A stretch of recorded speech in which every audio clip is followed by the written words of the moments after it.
What's up, everybody? Welcome to Podcast Now. I'm Alex, and in this video, I want to talk about the future of the Star Wars Battlefront games. Talk about if we'll ever get a new one, a Battlefront 3, or anything along those lines. Now, the reason I kind of have to separate a Star Wars Battlefront 3 from just, I guess, Star Wars Battlefront games is because those are honestly the two odds that I think we would get. If another random company were to pick up the idea or the name Star Wars Battlefront and restart, to start at 3 doesn't really make sense. So from just an optics point of view, you're either going to have just a company going out and saying, hey, we want to do a Star Wars Battlefront game. We're going to start at ground zero again. Thus, we're never going to get a Battlefront 3. Or EA maybe revisits it eventually, whether it be with DICE or somebody else, and they do a Star Wars Battlefront 3. So that's part of it. But now, can it actually work? Can we actually get more Battlefront games? Well, 1,000%. I absolutely believe so. And I even saw people speculating online, is it time to kind of leave just the movie franchise, like the movie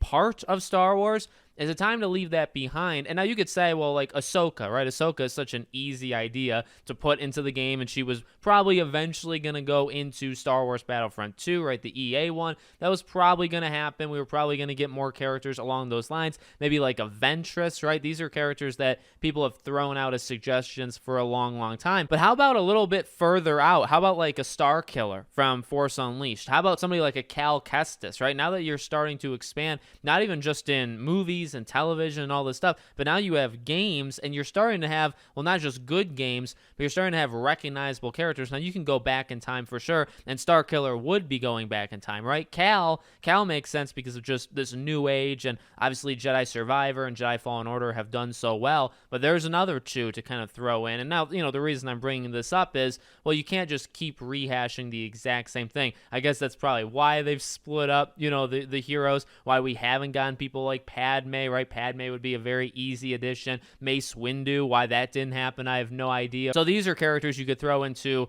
a potential Battlefront 3 or just a Battlefront game in general. And then you could really use the same logic for anything if you wanted to use different classes of characters, if you wanted to use different armies. So, obviously Star Wars and the Battlefront games in particular have been rather limited with the actual groupings, right? So you have like the clones, you have droids, you have stormtroopers, you have rebels. There's now obviously with the newer age Disney stuff, you've had the First Order and the Resistance. So you've been able to expand it a little bit, but you could probably go further again if you dived more into the shows or just other things that are not the massive mainstream. You can do that with weapons, you can do that with characters, you can do that with classes, and I think it would massively work. I think one day we are going to get a Battlefront. I guess this is the part of the video where I say, will it ever happen? I can't imagine the Battlefront franchise being dead. I think there's a reason why it was brought back in the first place, right? And that when EA got the license, the first thing that they did is just do another Battlefront game. You think of those mid-2000s or early 2000s, and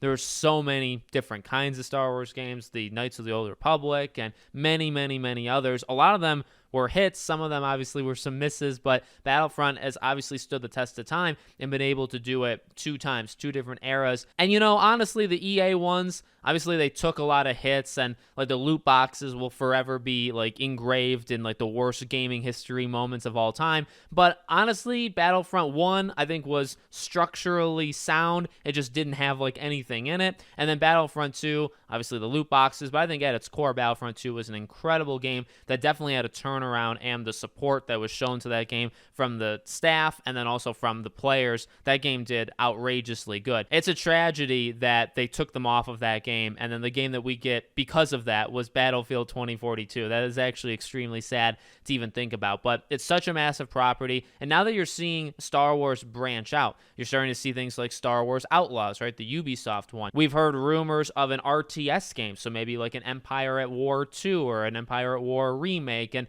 there's just so much potential. But then, to revisit some of the old favorites. Now you have the Jedi franchise, Jedi Fallen Order, Jedi Survivor, and then obviously Battlefront. KOTOR, obviously, trying with the remake, and then maybe that eventually leads to more of those games. There's a couple games you can kind of dip your toes back in and continue from there. Obviously, there is a need to make brand new things, but I think Battlefront is very much needed. I think it can't stay dead for long, or it won't stay dead for long in terms of like how long. Hopefully within the next like console generation and a half. So I would put it in like the next 10 or so years. The reason I would say that is because We really have no evidence whatsoever that anybody's making it right now. And the way game development obviously works right now is even if somebody were to start making this game in the next year or so, let's say, you're still looking at 3 years is at this point the absolute bare minimum, and that's a rarity at this point. So you're probably looking more like 4, 5 plus years to make a game. So even if somebody starts at right now, you'd be looking at the very end of this console generation or very beginning of the next one. That's just why I say, 10 years, console generation and a half. I know it's not a perfect answer, but that's reasonably, I think, what we're looking at. So let me know what you guys think in the comments. Do you think Star Wars Battlefront can ever return, whether it be a 3 or whether it just be a brand new one? Let me know. Make sure, as always, you're subscribed, bell icon turned on. If you want to check out my links to my other social media accounts, check the description below. It's got our Twitter, our Discord, my other YouTube channels. Check it out. Thank you for watching, and I hope to see you all on the next one.